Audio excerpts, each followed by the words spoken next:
Hi guys, good morning, good afternoon, good evening, and it's quite nice to reconnect with all of us on Facebook Live after a long hiatus. I had taken a lot of time out to write, to reflect, to ponder, and then to do some research work, and then to also rest because you knew that the seasons before this was a lot of hostilities because right after we finished the answers, we went into the post answers. Some of you may know some of the work we did around the answers panel, monitoring activities around the answers panel, and then the answers panel turned out the way they turned out in many countries, in many states rather, including in my own state, Anambra. And then from there, we began to have series of meetings, post answers. How do we mobilize young people to participate, to turn this energy from answers into actual balloting? How can we do answers by the ballot?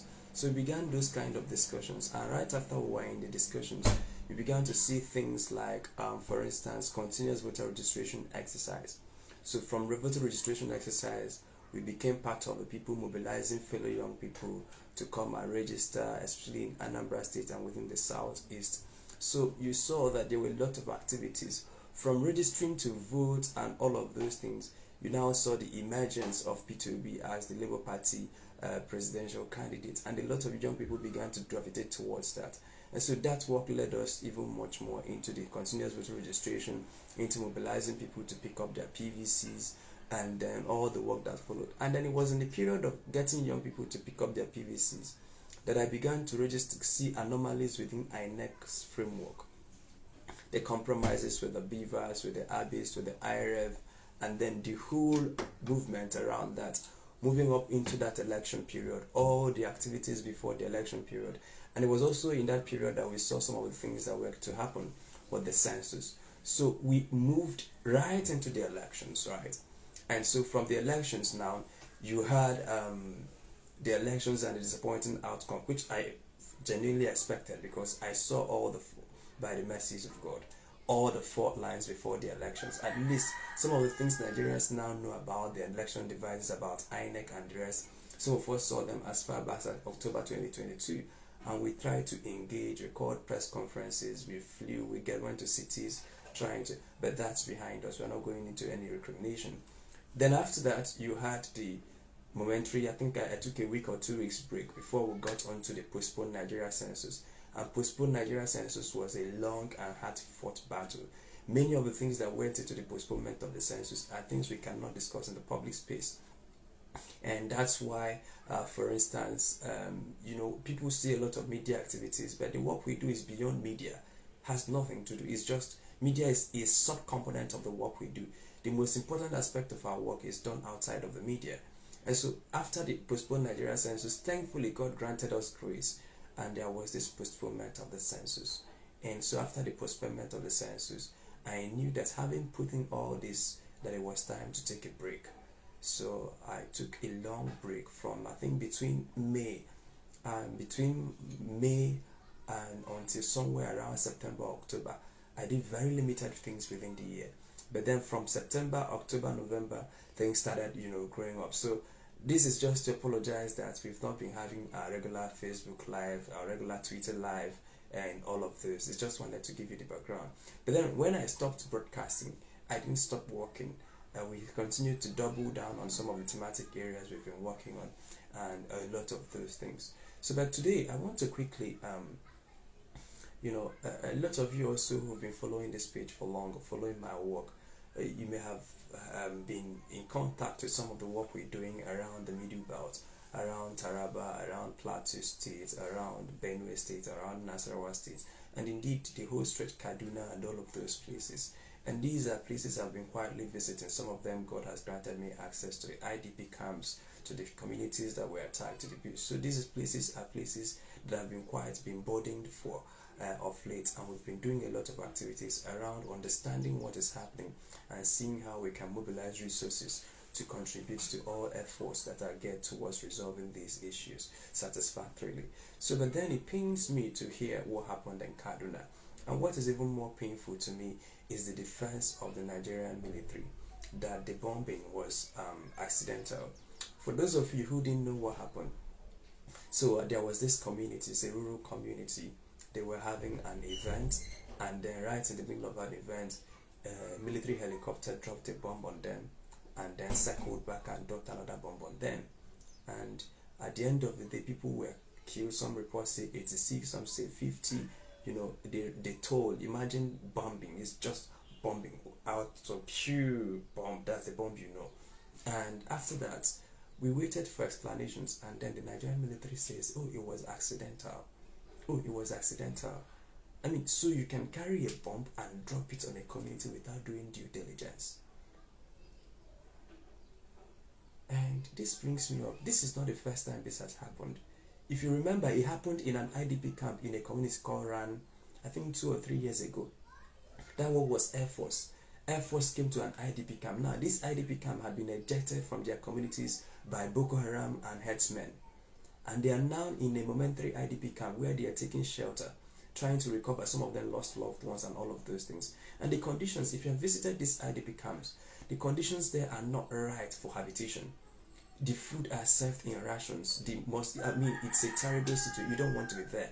You don't even want to wish it on your enemy. In fact, in the last IDP camp I went to, a particular politician went to visit them. Not visit that particular IDP camp, but visit the whole state. And then in that particular local government, in Mangu local government of Plateau State, there are about 4 IDP camps and 12 distribution centers. So the particular IDP camp I went to has 4,000 households. And these 4,000 households, of all the things that the politician came with, they received only 76 bags of rice. Now then, the 76 bags of rice divided by 4,000 households, not 4,000 people, but 4,000 households. Because 4,000 households will mean, each man, the wife, and the family. So those 4,000 households could be between 6,000 to 7,000 people. So each household was getting a cup of rice, And this is from the largesse they got from the particular person that visited them. So if you go in there, you see the living conditions. This was the situation in Iran. And they were there begging God, begging the government to help restore peace in their communities so that they can go back to their communities. These are farming communities. People who dwell or live on subsistence farming, they don't have skills outside of that. And then even if they had other skills, the unemployment is biting everyone, let alone people who are coming from the village. So these people have nowhere to go but the IDP camp.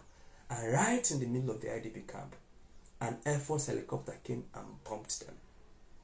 Went, circled back. As they were trying to understand what happened, the second bomb landed. And the second bomb was even more devastating than the first one. This is the same thing that repeated itself in Kaduna. And between that time and now, not one Air Force official was arrested, was detained, according to what we know. They say, it was a mistake. If this kind of things happen in civilized climes, in places where citizens are up and doing, the chief of army staff, you will see high-level resignations. But I was so disappointed with the chief of army staff on his interview yesterday at Arise TV, where he was saying, Nigerians go to bed, they sleep with 2 eyes closed. Why would they sleep with 2 eyes closed? It's because the military are working, the military is active, the military have been engaging in protecting Nigerians, that we should be grateful to the Nigerian military, that if we don't have Nigerian military, that hell would have let loose. I mean, what kind of insult is that? What kind of insensitive talk is that? We appreciate the efforts of the military, but then you must be professional at your conduct. If bombs are no longer safe in your hands, then we can as well disband the military. If guns are no longer safe. So what happens now is that anybody can be in his house and the military can just drop bomb there and say it was accidental. And even you see, when things like this begin to happen, people don't pay attention because they think it doesn't concern them. Our senators, our politicians, it doesn't concern them because usually the villages that are bombed are in the remote areas. But imagine one day, for instance, the National Assembly are sitting, and then all of a sudden, bomb drops on the National Assembly, circles back and drops again, and the military says, oh no, it was an accident. Or in a marketplace, the bomb comes and lands there. So if bombs and these weapons of mass destruction are no longer safe in the hands of the military, then what are we doing? How has the Nigerian military been so degraded that we keep hearing these things like this and nobody takes responsibility for them? And you are coming on live television to tell us to be grateful to the military for the work they are doing. We are grateful to you for the work you are doing, but then we are asking that you do it with professional, add a little bit of professionalism to it. You can't have bombs dropping on citizens every 2 years or so, and then you call us to tell us, oh, we should be grateful for the services you are rendering. The services must be top notch because you are paid for it. Nobody forced these individuals to sign up for the Nigerian military. You are paid for it. You are sustained with taxpayer money. Or you see the budget that has been sent to the National Assembly. You see heavy investment in military. Investment in equipment, investment in technology, investment in... Maybe you will say it's not enough. I agree that it's not enough. But if the whole country are paying this amount of money to sustain the military, it's only fair that you serve us properly. That if this kind of accidents, according to them, happen, that people at least take responsibility for the accident. Who is responsible for profiling communities? Who is responsible for signing off before bombs? Look, for you to see what happens here. When communities in the Middle Belt are attacked, or indeed anywhere around Nigeria, the military cannot even move from their station to respond to distress calls until they get approval from Abuja.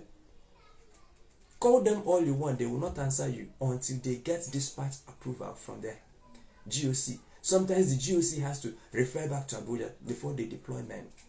And so this tells you that someone must have to approve something before soldiers are deployed on any peacekeeping mission, on any intervention whatsoever. That as you are now, right in your village, herdsmen or anything begins to attack, and you call all the military toll number, they are not going to respond to you immediately. They will hear your call and they will dispatch it to an authority who will now give them a clearance or an approval to engage. And so this tells us that there is a checks and balances, that someone must have alerted the Nigerian military, oh, we see terrorists moving around this area. And someone must have to doubly confirm, are these terrorists? Yes, they are terrorists. Someone must have to confirm, okay, go ahead and deploy the drones you have, or deploy the fighter helicopters you have, or deploy whatever technology. Someone must have to approve these things. So the Nigerian military will have to tell us, at what point did we lose it? Is it that the intelligence did not supply enough intelligence that these people were not terrorists? So those intelligence officers that failed at their duty post, what is the responsibility that they should bear for giving erroneous information to the military? That's number one. The person who approved for this drone to be deployed or for the bomb to be deployed, did they do due diligence?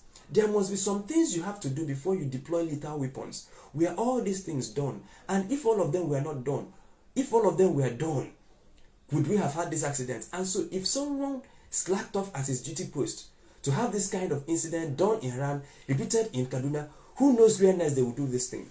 Then we should begin to call out the military to say, no, we thank you for your service. But then it's now high time that we insist that you must serve us according to acceptable norms and acceptable ways of engagement. We are not saying that you will not make mistakes, but then if you make mistakes, especially costly mistakes as this, that someone must take responsibility, and not the junior officers, but the high-ranking officers who gave authorization for this kind of things, that they should take responsibility.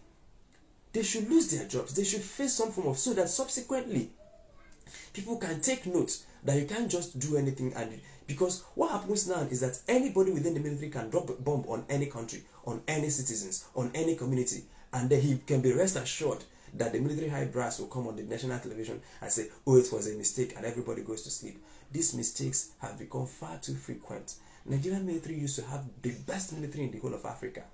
Today, we are such a place where things like drones, UAVs, bombs can be detonating, and the military is telling us that it is mistakes.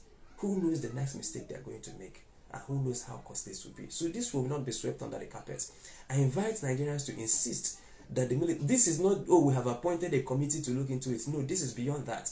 What we are insisting on is that something must have to happen to reassure Nigerians that they have a military that is there to protect them. If we give you bombs to fight criminals, and then for some reason these bombs end up detonating in people's homes and houses, then it's of no good use to us. It's of no good use. We can as well disband the whole thing. If we're going to have a military, it must be good. And I'm not preaching for disbandment of the military, but I'm saying that these things cannot continue to happen. It has happened in Iran. That was the Air Force. Today it's happening in Kaduna community. And this is just failure in organization. The Nigerian military has been so degraded that they make this kind of unforced errors, and nobody takes responsibility for it. So the essence of this live video is to invite Nigerians, to invite the media to stay on this issue until it is satisfactorily resolved. Of course, Africa's Morning, where I run, we're focused on 5 key issues as of today. We're focused on electoral reforms. We're focused on having a credible census in Nigeria. We're focused on regional stabilization of the Southeast. We're focused on solving the insecurity in the Middle Belt. And there's one more issue that I will leave unnamed that we're focused on. So these are the 5 thematic areas that we're working on. And so for us to achieve maximal impact with limited resources, we have to concentrate our energy on those 4 or 5. But then sometimes incidents like this happen that they become too difficult to ignore. Then you have to be forced out of those 5 issues and try to add some form of balance to what is going on. So I advise Nigerians, especially those who have the resources to prosecute these issues, to stay on the matter. The media should stay on the matter. And I was so disappointed with the line of questioning I saw on the questioners, the journalists were questioning the military as if it wasn't. When they said that we should be grateful to them, you mean we should be grateful to you for killing us? And so I invite Nigerians to please stay on these issues until it's resolved. My heart goes out to the families who are grieving the loss of loved ones in Kaduna. The many people who were killed. These are caregivers, these are people's parents, people's children, people's wives.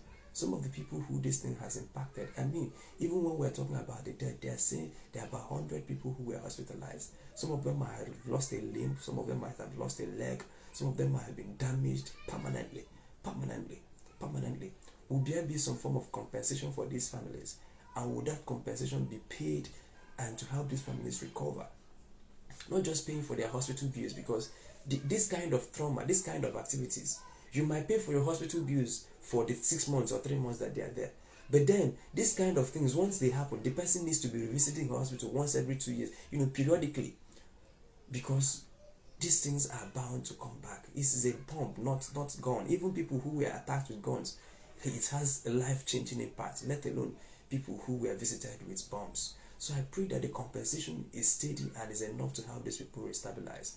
And we pray that God's comfort come on these grieving communities, that God's comfort comes and lays his hands on these communities who are grieving, that it is indeed a period of mourning and sad period for them, not just for them, but for the rest of us who are indeed touched with what is happening with humanity. We pray for speedy recovery, even as we as citizens take up our role to say that these things cannot happen again. This should be the last time the military will mistakenly drop bomb on any village or community whatsoever. This should be the last time. This should be the last time. This should be the last time. And people must go in for this. People must lose their jobs for this. People must be made to held responsible for this kind of very costly mistakes. My name is Chima Christian. Africa's Morning is at hand.